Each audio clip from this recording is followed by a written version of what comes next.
I thought the money was safe. $197,000. Saved for my future, my college, my life. But one night, I opened the account, and the balance said zero. My parents told me it was for family, for my brother, the one they always protected. They thought no one would question them. Not me, not the church. But they forgot one thing. My grandmother was sitting in the front row that Sunday, holding the bank statements in her purse. And what she said next changed everything.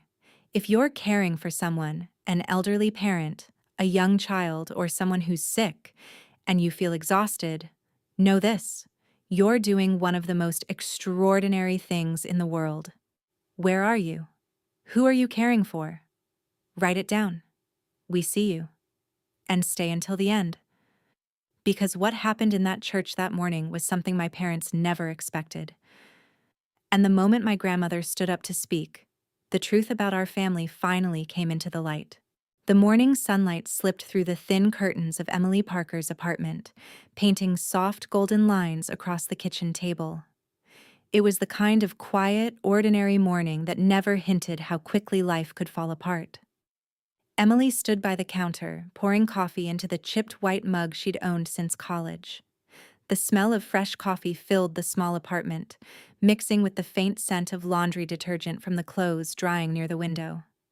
Her mornings always looked the same: coffee, a quick breakfast, a few minutes scrolling through emails before heading to work at the county social services office. It wasn't a glamorous life, but it was hers. Emily had spent most of her 20s helping other people rebuild theirs: families who had lost homes, children who needed safe places to stay, mothers trying to start over. Some nights, she wondered if she'd chosen the wrong career. But most mornings, like this one, she reminded herself that stability mattered more than excitement. On the refrigerator door, held up by a small magnet shaped like a sunflower, hung a faded piece of paper, a printout of a bank statement, her college fund. Emily glanced at it for a moment while sipping her coffee. Almost $200,000. $197,000 to be exact. Her parents had started the fund when she was a child, promising that one day it would help her finish graduate school without drowning in student debt. Emily hadn't touched it yet. She always told herself she would use it when the timing was right. Maybe next year. Maybe when she finally decided which graduate program to pursue. Her phone buzzed against the kitchen counter. She picked it up and smiled faintly when she saw the caller ID. "Mom," Emily answered. "Good morning, Mom." Susan Parker's voice came through the speaker, cheerful and bright. "Sweetheart, don't forget about lunch after church on Sunday." Emily leaned against the counter. "I remember." "Your father will be there, of course," her mother continued. "And Tyler is coming too." Emily's smile faded just a little. Tyler. Her younger brother had always had a way of appearing right when the conversation turned serious. "Is he still working on that startup idea?" Emily asked carefully. Her mother hesitated for half a second. "Something like that," Susan replied quickly. "Your father's helping him figure things out." Emily stirred her coffee slowly. That wasn't unusual. Her parents had always believed Tyler just needed a little extra support. "Anyway," Susan said, changing the subject quickly, "we'll see you Sunday." "Okay." When the call ended, Emily set the phone down and looked again at the paper on the refrigerator. $197,000. She had been meaning to check the account recently, just to make sure everything looked right before she started applying to graduate schools. Emily finished her coffee and grabbed her laptop from the kitchen table. "Better check it tonight," she murmured to herself. Outside, a car passed quietly along the street. Inside the apartment, everything still felt normal. But later that night, when Emily opened the bank account online, she would discover that every single dollar was gone. Sunday afternoons at the Parker house always followed the same rhythm. The smell of roasted chicken drifted from the kitchen while Susan Parker moved between the stove and the dining table, humming softly to herself. The house looked exactly the way it had for years. Family photos on the walls, polished wooden floors, and the same large dining table where every holiday dinner had taken place. Emily stepped inside and hung her coat near the door. "Hi, Mom." Susan turned with a warm smile. "There you are." I was starting to worry. Emily kissed her mother on the cheek and glanced toward the living room. Her father, Robert Parker, sat comfortably in his favorite chair, reading something on his tablet. "Hi, Dad." Robert looked up briefly. "Emily." His tone wasn't cold, but it wasn't especially warm either. It was the same neutral greeting he always used. Emily had learned long ago not to expect enthusiasm. The sound of a car engine outside interrupted the quiet conversation. A loud one. Robert immediately stood and walked toward the window. "That must be Tyler," he said. Emily frowned slightly. The engine shut off with a confident roar. A moment later, the front door swung open and Tyler Parker stepped inside wearing sunglasses and a wide grin. "Guess what I just bought?" he announced. Emily followed her father outside to the driveway. Parked there was a sleek black car that looked far too expensive for someone who was still figuring things out. Emily raised an eyebrow. "That's new." Tyler leaned casually against the door. "Brand new." Robert walked around the car, admiring it like a proud collector. "Beautiful machine," he said. Emily crossed her arms.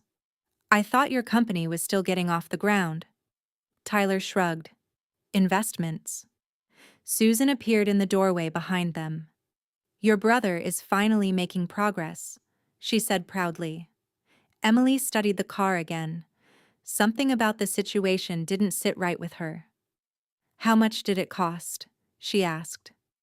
Tyler laughed. "Relax, Em. It's under control." Robert clapped his son on the shoulder. "Tyler's taking risks. That's how success works." Emily forced a polite smile, but the knot in her stomach tightened. Inside the house, lunch began like it always did. Plates clinked softly. Conversation stayed light. But every time Tyler talked about his business plans, Susan's eyes sparkled with excitement. Emily listened quietly. At one point, her father mentioned graduate schools. "You ever think about going back to school, Emily?" She nodded. "I've been considering it." "You still have that college fund," Susan added quickly. Emily looked up. "Yeah, I was actually planning to check the account soon." For a brief moment, the room became very quiet. Tyler focused suddenly on his plate. Susan took a sip of water. Robert cleared his throat. "Well," he said quickly, "these things take time." Emily blinked. "What do you mean?" But Susan immediately changed the subject. "So, Tyler," she said brightly, "tell Emily about your new investors." The conversation moved on. But Emily couldn't shake the feeling that something important had just been carefully avoided. After lunch, she said goodbye and walked back to her car. The drive home felt strangely quiet. That uneasy feeling followed her all the way back to her apartment. Later that evening, Emily opened her laptop and sat down at the kitchen table. The faded bank statement still hung on the refrigerator. $197,000. She took a slow breath and typed the bank website into the browser. "Let's just double-check," she murmured. The login screen appeared. And within seconds, Emily would see something that made her heart stop. The apartment was quiet when Emily returned home. Too quiet. The same soft evening light filled the kitchen, but the comfort she had felt that morning was gone. Something about the lunch with her family kept replaying in her mind. The way her father had avoided eye contact, the way her mother had rushed to change the subject. And Tyler. That new car. Emily placed her keys on the counter and glanced at the old bank statement still hanging on the refrigerator door. $197,000. She had always thought of that number as a kind of safety net, a promise her parents had made when she was young, that no matter how hard life became, her education would always be protected. Tonight, she only wanted to confirm that everything was still there. Just a quick check. Nothing dramatic. Emily sat down at the kitchen table and opened her laptop. The screen glowed softly in the dim apartment as the bank's website loaded.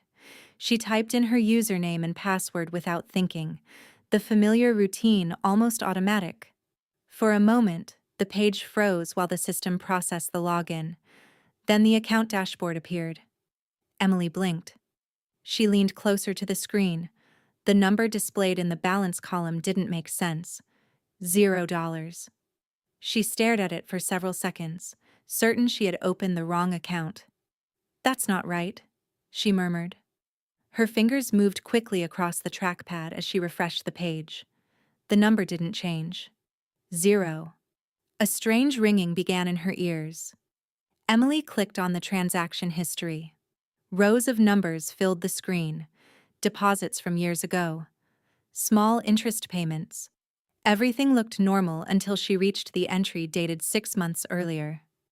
Transfer. $197,000. Emily felt her chest tighten.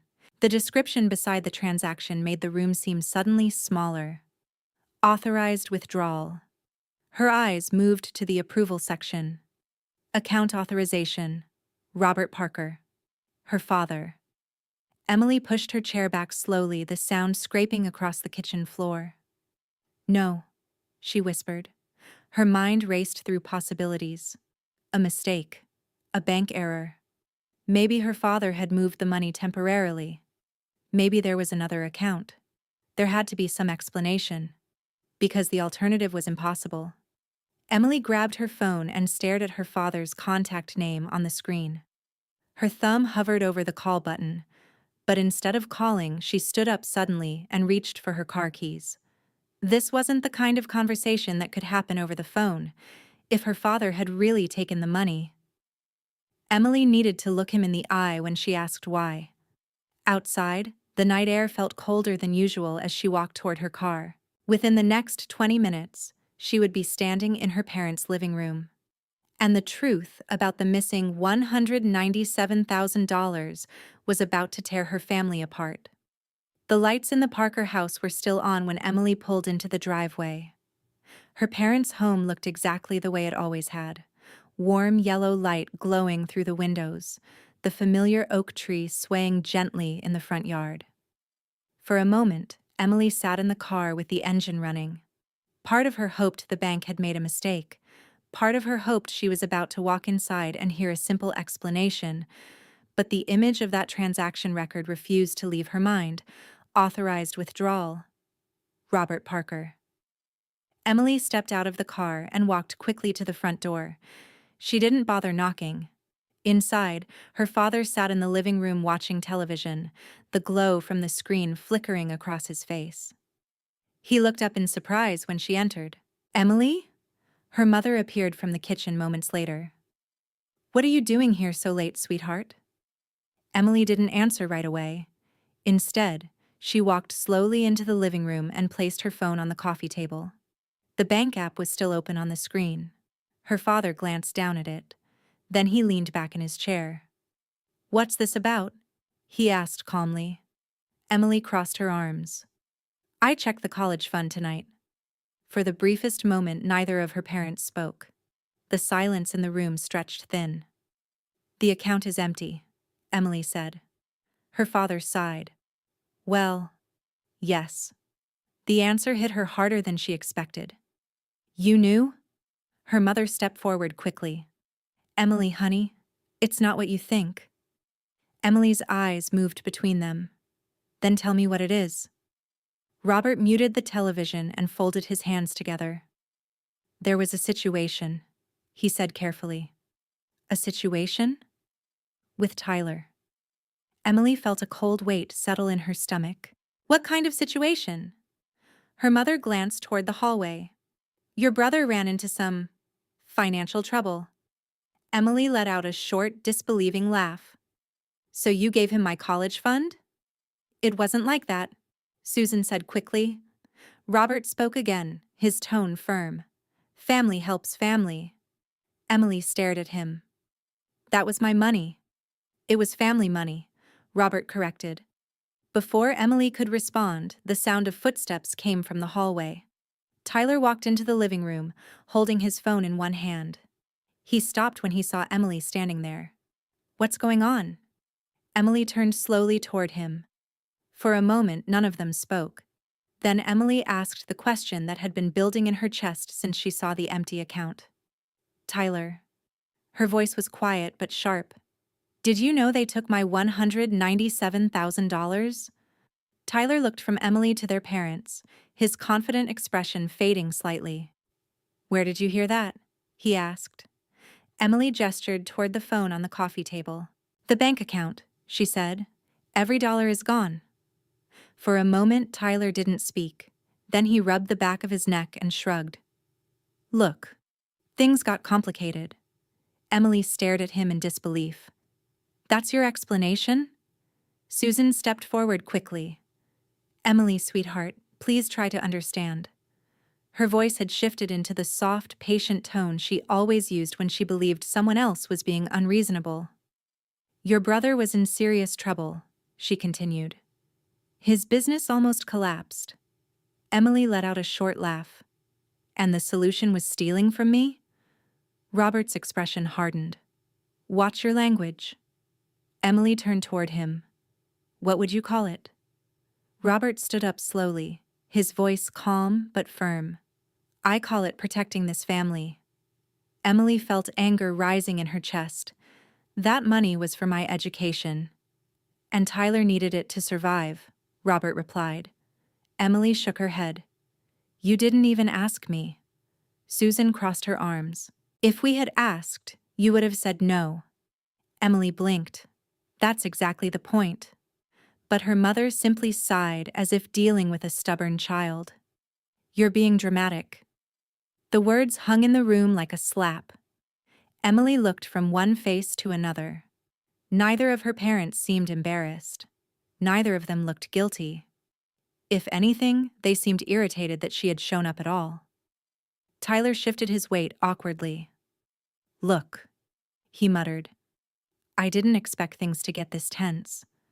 Emily turned toward him. "You bought a brand new car today." Tyler's jaw tightened. "That's unrelated." "Unrelated?" Emily repeated. Robert stepped forward again. "Tyler is building something important.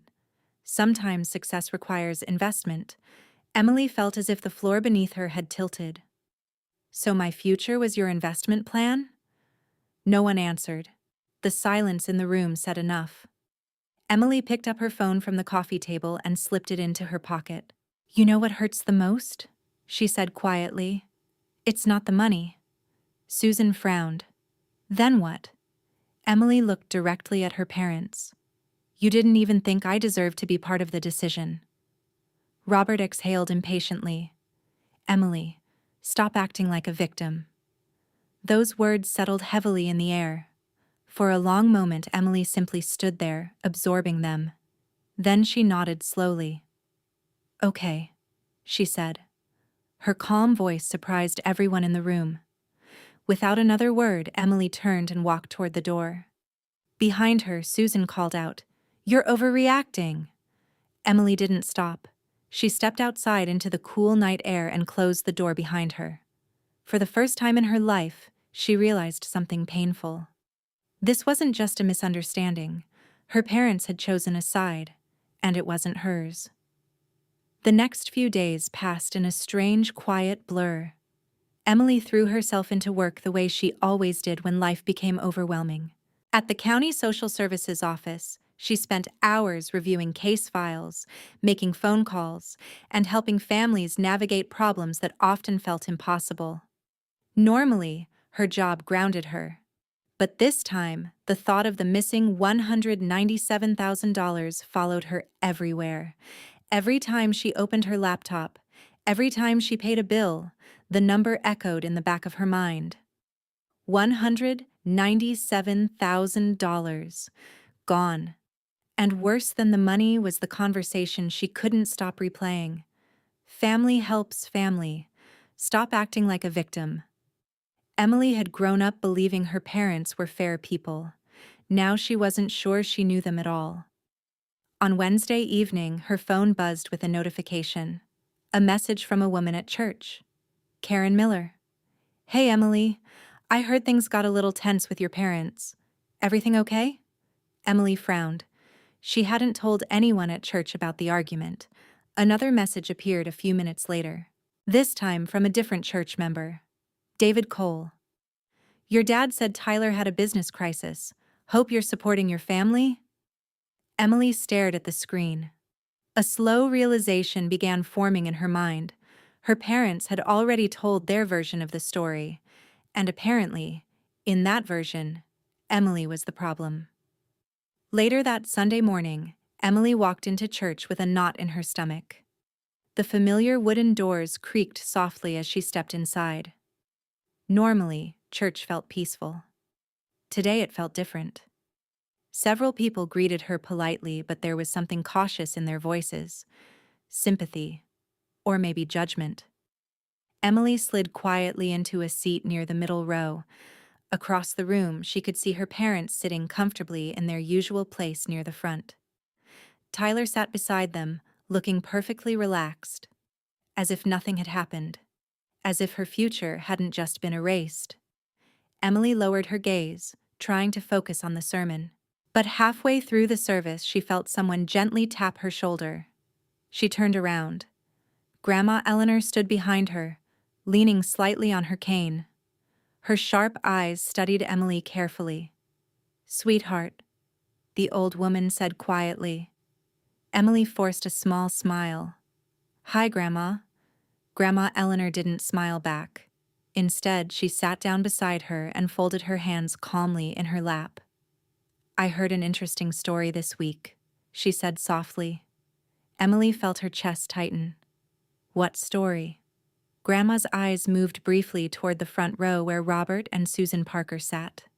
Then she looked back at Emily. "The one your parents are telling everyone." She paused. "And I have a feeling," Grandma Eleanor added slowly, "it's not the whole truth." After the church service ended, people slowly began filing toward the exit. Soft conversations filled the hallway while sunlight streamed through the stained glass windows near the entrance. The familiar warmth of the church usually comforted Emily, but today it only made her feel more exposed. She kept her eyes down as she walked toward the door beside her grandmother. "Emily," Grandma Eleanor said quietly. Emily stopped. The old woman rested one hand gently on her cane and studied her granddaughter's face with the same sharp attention she used when she had been a school principal decades earlier.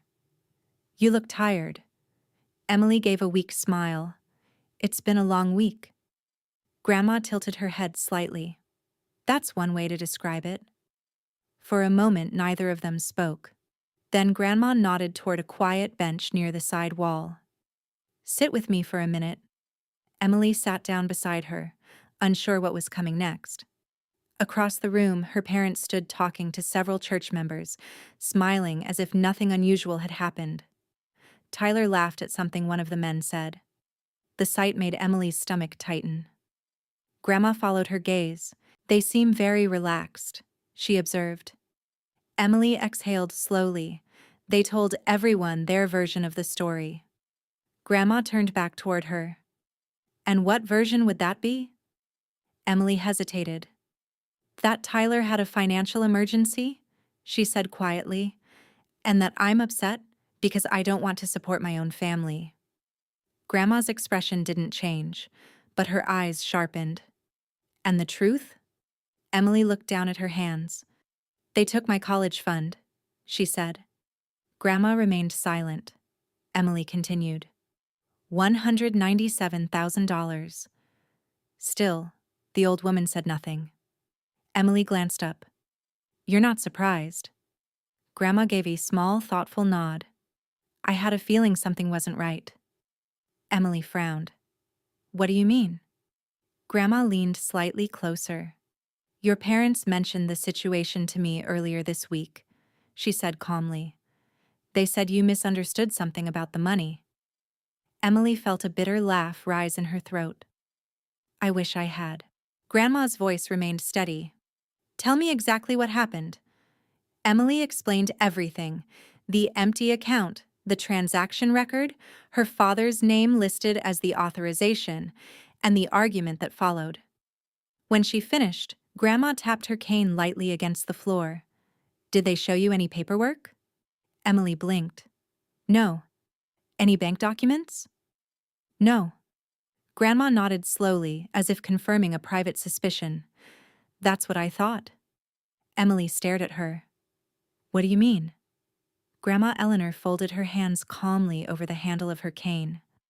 Emily, she said quietly, I want you to bring me every document you have about that college fund. Emily frowned. Why? Grandma's eyes moved briefly toward the front of the church where Robert and Susan were still greeting people. Then she looked back at Emily. Because, she said, I'd like to see exactly what your parents think they got away with. The following afternoon, Emily arrived at her grandmother's house carrying a thin folder of documents. Grandma Eleanor lived in a small brick home on the edge of town, the same place she had lived for nearly 40 years. The front garden was perfectly trimmed, and the old wind chime near the porch door rang softly in the afternoon breeze. Emily knocked lightly. Grandma opened the door almost immediately. I was expecting you, she said. Emily stepped inside and handed her the folder. These are the only records I had. Grandma gestured toward the dining table. Let's take a look. They sat across from each other while Grandma carefully removed the papers from the folder. Bank statements, deposit records, a printed copy of the transaction history Emily had downloaded the night she discovered the missing money. Grandma adjusted her glasses and studied the pages quietly. Several minutes passed. Emily watched her nervously. Finally, Grandma placed one of the statements flat on the table. This account was opened 18 years ago, she said. Emily nodded. My parents said they started it when I was a kid. Grandma raised an eyebrow. Is that what they told you? Emily felt a small ripple of confusion. Yes. Grandma tapped the page with her finger. That's interesting. Why? Grandma leaned back slightly. Because the original deposit didn't come from your parents. Emily blinked. What? Grandma turned the document so Emily could see the highlighted line. Initial deposit, Eleanor Parker. Emily looked up slowly. You started the fund? Grandma nodded. I wanted to make sure you would always have the opportunity to go to college. Emily sat in stunned silence. Grandma continued examining the papers. Then she picked up the transaction record showing the withdrawal. Her eyes narrowed. Emily felt a knot form in her chest. What is it? Grandma slid the paper toward her. Look closely at this signature authorization. Emily leaned forward. It was her name. But something about it felt wrong. The handwriting wasn't quite right. Emily's heart began to pound. That's not my signature. Grandma nodded calmly. No. She tapped the paper again. It isn't. The room fell silent. Emily looked up slowly. You mean? Grandma folded her hands. I mean, she said quietly, your parents didn't just take your money. She paused. They forged your approval to do it. Emily felt the world tilt slightly beneath her feet. Across the table, Grandma Eleanor's expression remained calm, but there was steel in her voice when she spoke again. And that, she said, is something we're going to talk about on Sunday. Emily sat frozen at the dining table while the reality of the situation slowly settled over her. Forgery. The word echoed in her mind like a distant alarm. Her parents hadn't just taken her money, they had signed her name. Across the table, Grandma Eleanor remained calm, carefully sliding the documents back into the folder. Emily rubbed her temples. I don't understand, she whispered. Why would they do something like this? Grandma looked at her thoughtfully. Because they believed they wouldn't get caught. Emily stared down at the papers again. My own parents. Her voice cracked slightly. They told everyone I was being selfish. Grandma nodded once. That's how people like your parents protect themselves. Emily frowned. What do you mean? Grandma leaned back in her chair. They control the story. Emily thought about the messages she had received from church members earlier that week. The sympathetic looks, the quiet judgment. They already did, she said softly. Grandma folded her hands. Yes, they did. The old woman was silent for a moment, as if considering something very carefully. Then she spoke again. But the good news, she added calmly, is that stories can change. Emily looked up. What are you thinking? Grandma reached for the folder and tapped it lightly. I'm thinking the truth deserves an audience. Emily's stomach tightened. You want to confront them? Yes. Privately? Grandma shook her head. No. Emily blinked. No? Grandma's eyes were steady. Your parents built their reputation in this town by pretending to be generous, honest people. Emily nodded slowly. That's true, Grandma continued. They use the church as their stage. Emily began to understand where this was going. You want to tell everyone? Grandma gave a small smile. I want them to explain themselves. Emily hesitated. Grandma, that would destroy them. Grandma didn't look particularly troubled by the thought. They made their choices. Emily looked back at the paperwork. If we do this, there's no going back. Grandma stood slowly and walked to the window. Outside, the quiet neighborhood street looked peaceful under the afternoon sun. After a moment, she spoke again. You know what I've learned after 82 years, Emily? Emily shook her head. What? Grandma turned back toward her. Secrets grow stronger in silence. She picked up the folder and held it firmly in her hands. But the moment they are spoken out loud, her voice hardened slightly. They lose their power. Emily felt a mixture of fear and relief rising in her chest. So what happens now? Grandma smiled faintly. Now? She glanced at the calendar hanging on the kitchen wall. Sunday was circled in red. Now we wait for church. The days leading up to Sunday felt strangely long. Emily moved through her routine like someone walking through fog. She went to work, answered emails, attended meetings, but her mind kept drifting back to the same thought. Sunday. Her parents had no idea what was coming. By Friday evening, the tension in her chest had become almost unbearable. She drove to the grocery store after work, hoping the normal errand would calm her thoughts. But even there, she ran into familiar faces. Emily! Someone called from across the produce aisle. It was Mrs. Collins from church. She approached with a sympathetic smile. I heard your brother had some business troubles. Emily forced a polite nod. Yes. Well, Mrs. Collins continued kindly, family is everything. Your parents must be grateful you understand that. Emily didn't correct her. Instead, she simply smiled and said goodbye. But as she walked away, the knot in her stomach tightened again. The story had spread further than she realized. Later that night, Emily called her grandmother. Are you sure about this? She asked. Grandma didn't hesitate. I've never been more sure of anything. What if people think we're trying to embarrass them? Grandma chuckled softly. Your parents embarrassed themselves the moment they signed that paper. Emily sat quietly for a moment. What exactly are you going to say? Grandma's voice became calm and deliberate. The truth. Saturday passed slowly. By Sunday morning, the entire town seemed to gather at church as usual. Emily parked her car and sat inside for a moment, staring at the tall white building ahead. This place had always represented comfort. Today, it felt like a courtroom. When she finally stepped inside, she noticed her parents immediately. Robert and Susan Parker sat proudly in their usual seats near the front row. Tyler sat beside them, scrolling through his phone. They looked relaxed, confident. Emily slid quietly into a seat several rows behind them. Her heart pounded as the church slowly filled with people. Then the service began. The choir sang. The pastor spoke. Everything seemed perfectly normal, until the moment Grandma Eleanor slowly stood up from her seat. Emily watched as the elderly woman stepped into the aisle. The entire room seemed to notice her immediately. In this town, everyone knew Grandma Eleanor Parker. She walked calmly toward the front of the church, and when she reached the podium, the room fell completely silent.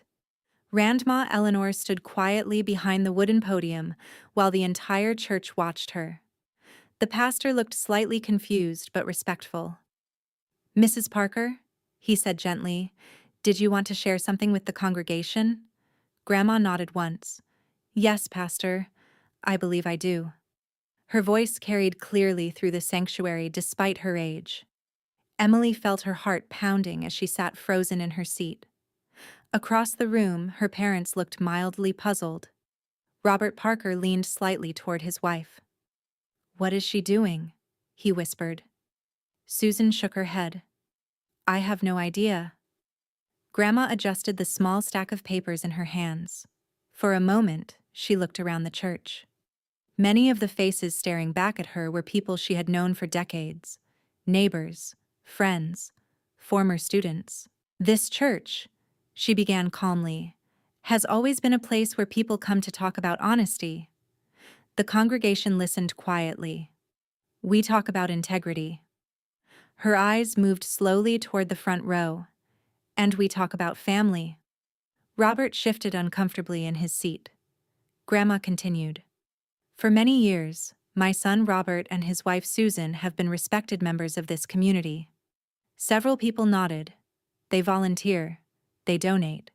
They present themselves as people who value fairness and responsibility.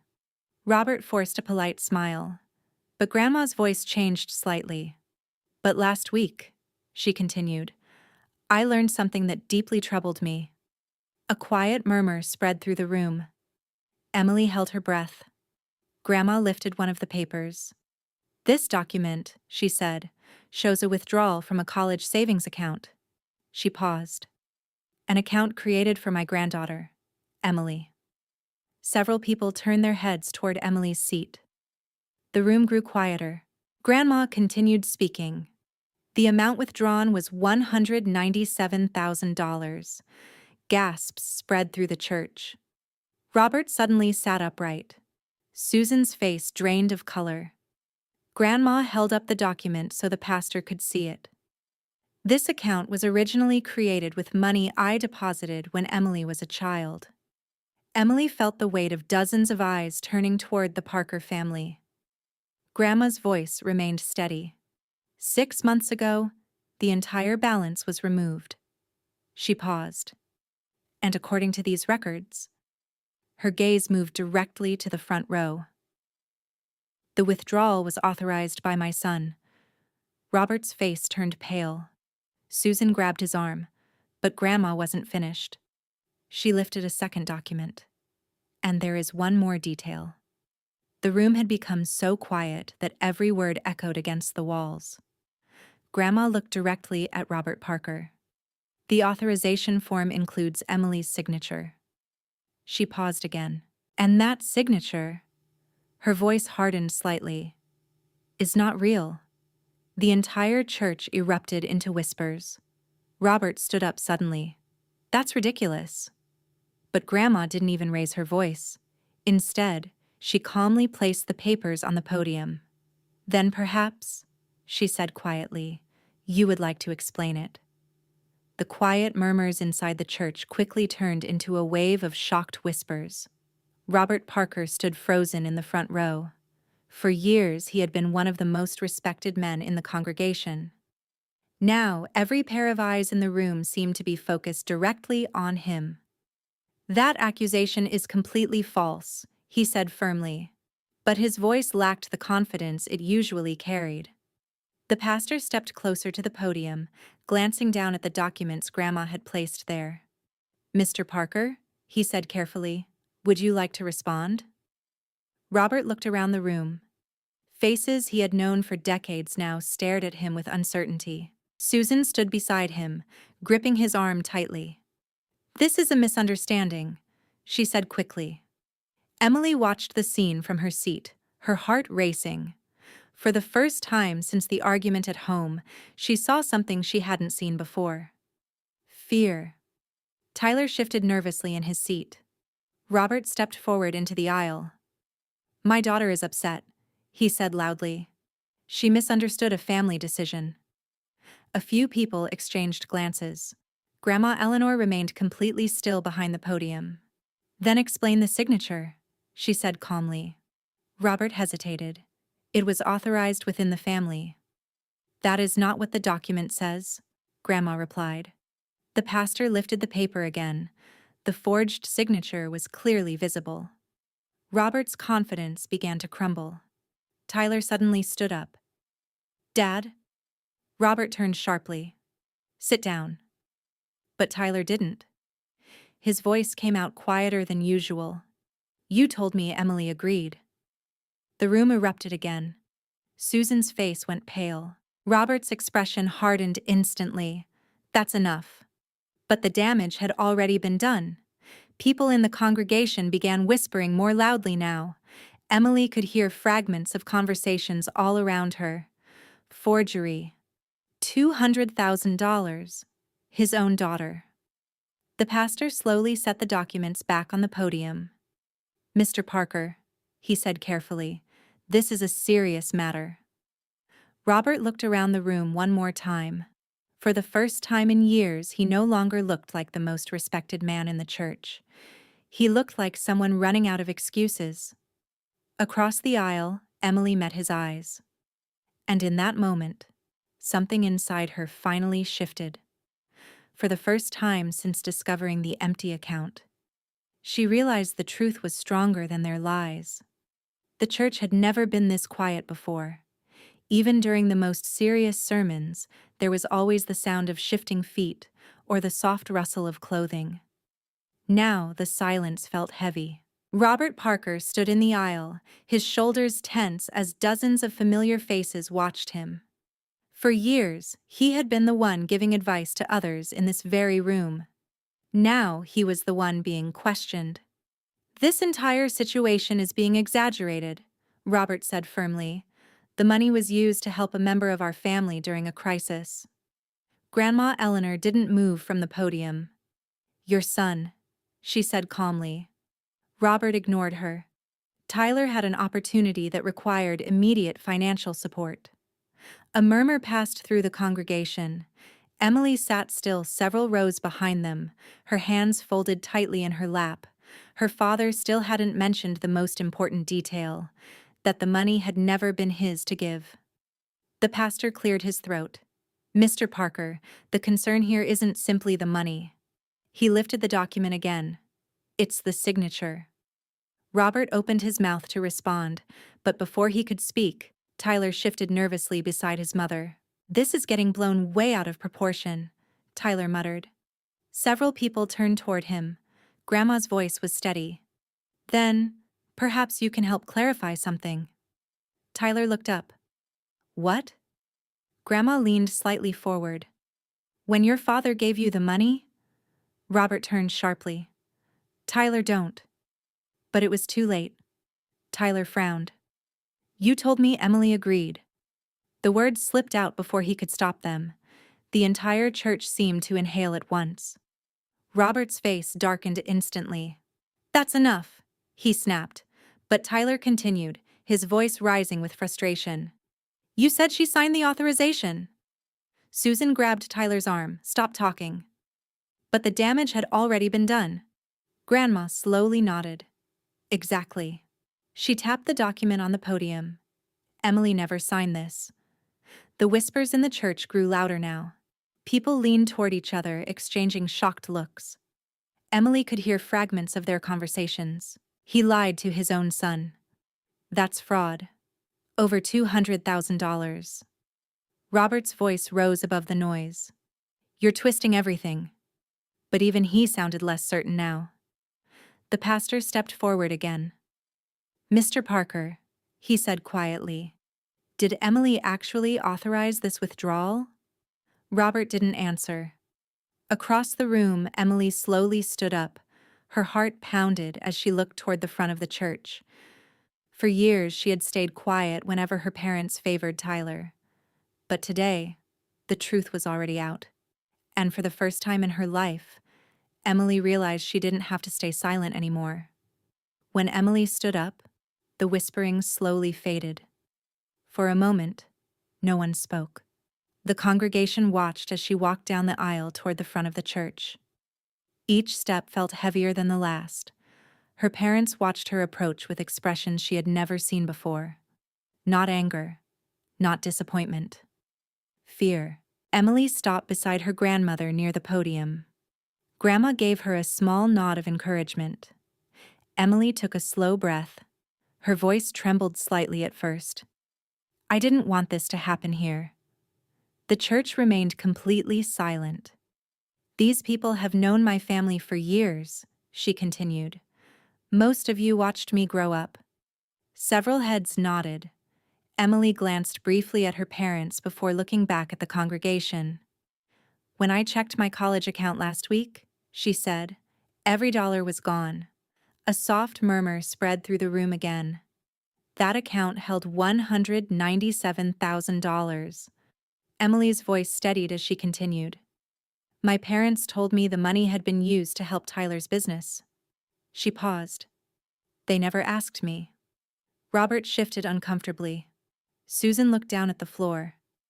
Emily continued speaking. When I saw the transaction record, it listed my father as the authorization. She gestured toward the document still sitting on the podium. But the bank also showed something else. The room grew quiet again. A signature with my name on it. Emily met the pastor's eyes. That isn't my handwriting. Several people gasped softly. Emily turned toward her parents. I would have listened if you had asked me, she said quietly. Her father said nothing. But you didn't. She looked back at the congregation. You decided my future was something you could give away. Her voice grew stronger. I worked for years believing that fund would help me finish graduate school. Emily felt her chest tighten. But apparently, my education mattered less than Tyler's next business idea. Tyler stared at the floor. The silence inside the church became almost unbearable. Finally, the pastor spoke. Thank you for your honesty, Emily. He looked slowly toward Robert and Susan Parker. This situation requires serious discussion. Emily stepped back beside her grandmother. For the first time since discovering the empty account, she felt something unexpected. Relief. Because the secret her parents had tried so hard to hide was no longer hers to carry alone. For several long seconds after Emily finished speaking, the church remained completely silent. The words she had said seemed to linger in the air. People looked from Emily to her parents and then back again, as if trying to process what they had just heard. Robert Parker had spent years building his reputation in this room. Now it felt like that reputation was slipping through his fingers. The pastor stepped forward slowly. His voice was calm, but there was a firmness in it that hadn't been there before. Mr. Parker, he said, this situation raises serious ethical concerns. Robert straightened his shoulders. This is a private family matter. Several people in the congregation shifted uncomfortably, but the pastor shook his head slightly. It stopped being private the moment financial documents and accusations of forgery entered the conversation. A low murmur spread through the room. Susan Parker looked around nervously. This is being blown out of proportion, she said quickly. Emily watched her mother carefully. For the first time in her life, she realized how often Susan relied on confidence alone to control a situation. But confidence was no longer working. The pastor turned toward the congregation. This church has always stood for honesty, he said. And when something threatens that principle, we cannot simply ignore it. Robert's voice rose sharply. So now I'm on trial? No, the pastor replied calmly. But this matter deserves clarification. He looked down at the documents again. An independent review of these financial records may be necessary. The word review echoed through the room like a thunderclap. Susan grabbed Robert's arm. We're leaving, she whispered urgently. Robert hesitated. For a moment it looked as if he might continue arguing, but then he noticed the way people in the congregation were looking at him now. Not with admiration, with doubt. Tyler shifted uncomfortably beside them. Dad. Robert didn't respond. Instead, he turned and walked toward the exit. Susan followed quickly. Tyler lingered for a second longer before lowering his head and walking after them. The heavy church doors closed behind the Parker family with a dull thud. The tension inside the sanctuary slowly began to ease. Emily exhaled a breath she hadn't realized she had been holding. Beside her, Grandma Eleanor rested one hand gently on her shoulder. "You did well?" she said quietly. Emily nodded, still trying to steady her thoughts. Across the room, members of the congregation began speaking softly with one another. Some looked shocked. Others looked disappointed. But one thing was clear. The Parker family's perfect image had cracked, and everyone in the room had just seen it happen. The atmosphere inside the church slowly changed after the Parker family left. The tension that had filled the sanctuary moments earlier was replaced by a mixture of shock and quiet conversation. People gathered in small groups, discussing what had just happened. Emily remained near the front of the church beside her grandmother.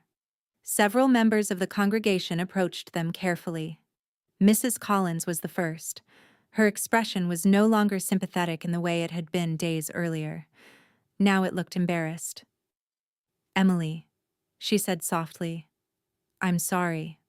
Emily blinked. "For what?" Mrs. Collins glanced toward the door where Robert and Susan had exited.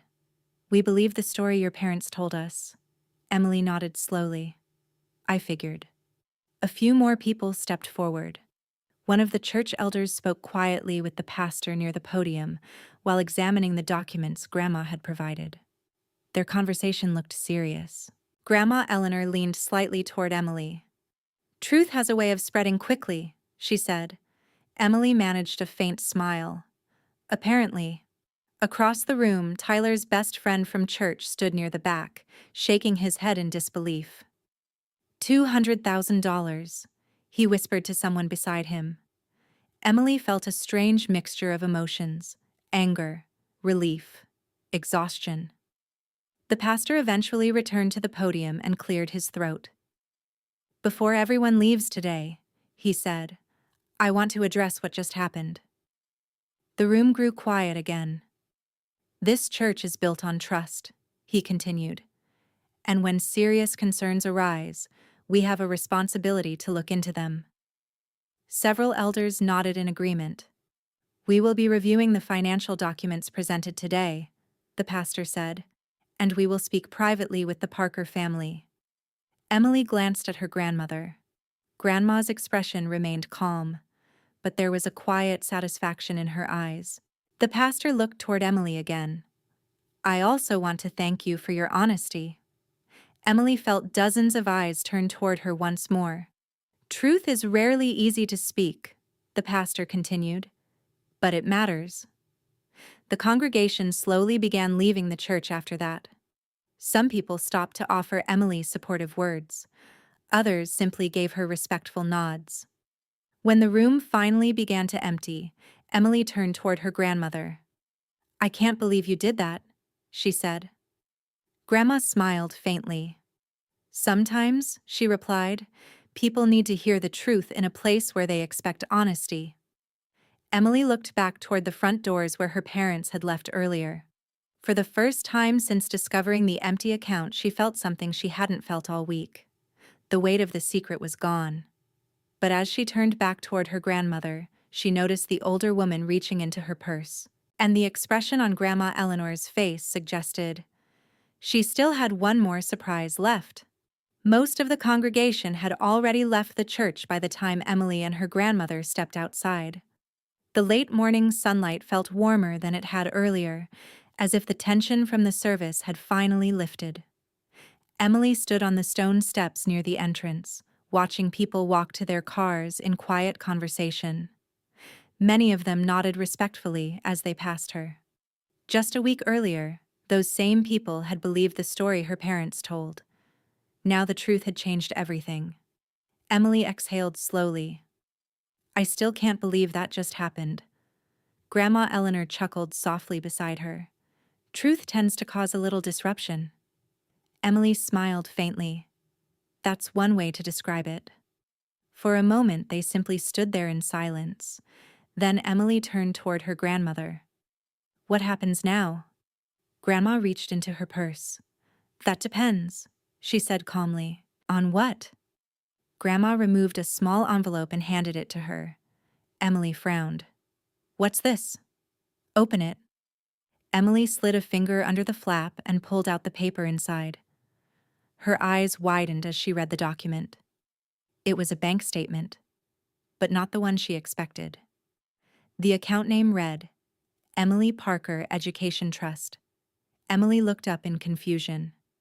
Grandma, what is this? Grandma rested both hands on the top of her cane. It's a new account. Emily scanned the page again. The number printed on the balance line made her heart skip. $200,000.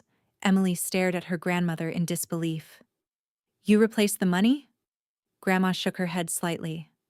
No. She smiled. I protected it. Emily blinked. I don't understand. Grandma nodded toward the paper. When I saw the first withdrawal months ago, I realized something wasn't right. Emily felt her stomach tighten. You knew? I suspected, Grandma corrected. So I moved the rest of the money before your father could touch it. Emily looked back at the statement again. Then the account they emptied was only part of the fund, Grandma finished. Emily let out a breath she hadn't realized she was holding. You planned this. Grandma's smile widened slightly. Let's just say I didn't want your future depending on your parents' decisions. Emily felt tears forming in her eyes. For the first time since discovering the missing money, the future didn't feel uncertain anymore. It felt possible again. And as Emily folded the paper carefully in her hands, she realized something else. Her parents might have taken everything they could reach, but they had never controlled the one person who truly understood what fairness meant, Grandma Eleanor Parker. The following weeks felt strangely peaceful. Emily hadn't expected that. After the chaos of the church confrontation, she had imagined days filled with arguments, angry phone calls, and endless drama. Instead, something very different happened. Silence. Her parents didn't call. Tyler didn't text. At first, the quiet felt uncomfortable. But as the days passed, Emily realized it also felt freeing. For years, she had lived inside the invisible tension of her family's expectations. Tyler's problems had always come first. Her parents' approval had always seemed conditional. Now that pressure was gone. One afternoon, Emily sat at the same kitchen table where she had first discovered the empty account weeks earlier. The sunlight fell across the surface just the same.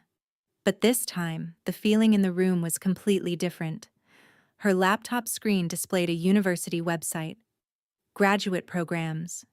Emily had already filled out half of the application. She leaned back in her chair and smiled quietly to herself. The future that had seemed impossible only days earlier was suddenly within reach again. Her phone buzzed. A message appeared on the screen. It was from the pastor. Pastor Hayes. Emily, I wanted you to know the church board has finished reviewing the documents. Emily's heart skipped. She opened the message. Your parents have stepped down from their leadership roles in the congregation. Emily stared at the screen for a moment. Another message followed. Integrity matters. Thank you for your courage. Emily set the phone down slowly. She didn't feel the triumph she might have expected. Instead, she felt something quieter. Closure. Later that evening, Emily visited her grandmother's house again.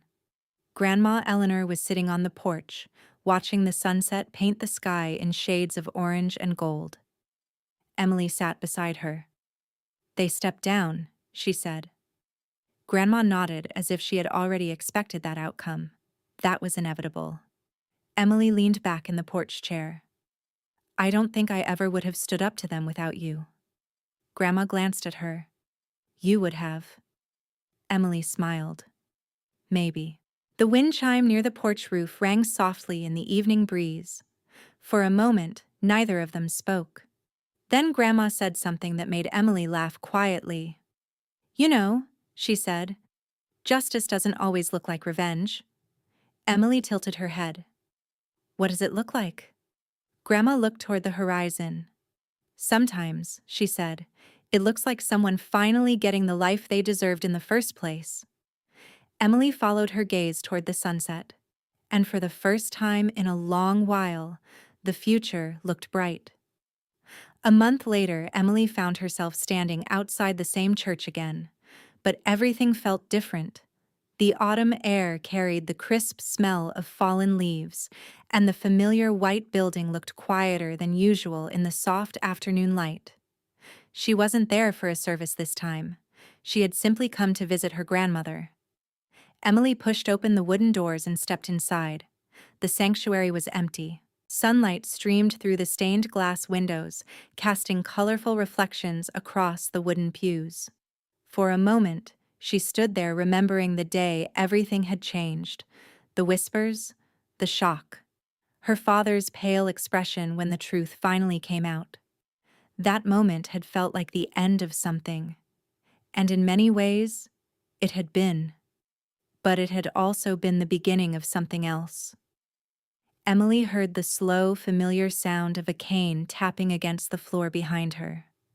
Grandma Eleanor walked toward her from the side hallway. Well, the older woman said with a small smile, look who decided to visit. Emily laughed softly. I was nearby. Grandma studied her face. You look different. Emily tilted her head. How? Lighter. Emily thought about that for a moment. Maybe she did feel lighter. The weight of that secret, the betrayal, the anger, the confusion, had slowly faded over the past few weeks. Her graduate school applications were nearly finished. The trust fund her grandmother had protected would cover everything. For the first time in years, the direction of her life felt entirely her own. Emily walked slowly down the aisle beside her grandmother. You know something? She said. What? I used to think the worst part of all this was losing the money. Grandma nodded thoughtfully. That would make sense. Emily shook her head. But it wasn't. They reached the front of the sanctuary where sunlight illuminated the empty podium. The worst part, Emily continued quietly, was realizing my parents believed my future was something they could give away. Grandma rested both hands on her cane.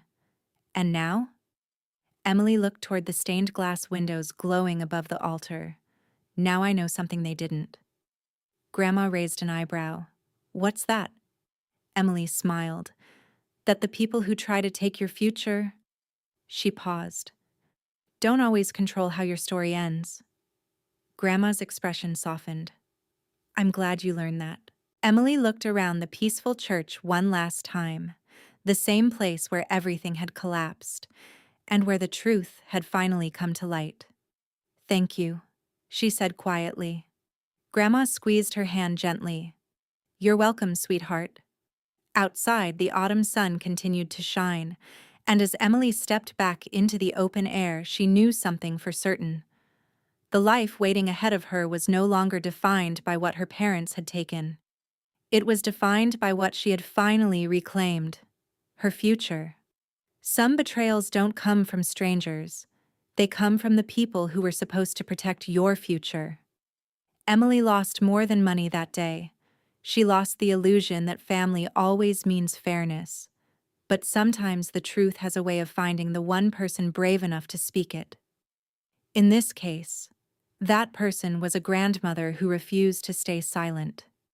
And in the end, the same place where lies were hidden became the place where the truth was finally heard. Because the people who try to take your future don't always get to decide how your story ends. If this story moved you, share it with someone who believes that truth and family should never be enemies. And remember, Sometimes the strongest voice in the room is the one that finally decides to tell the truth.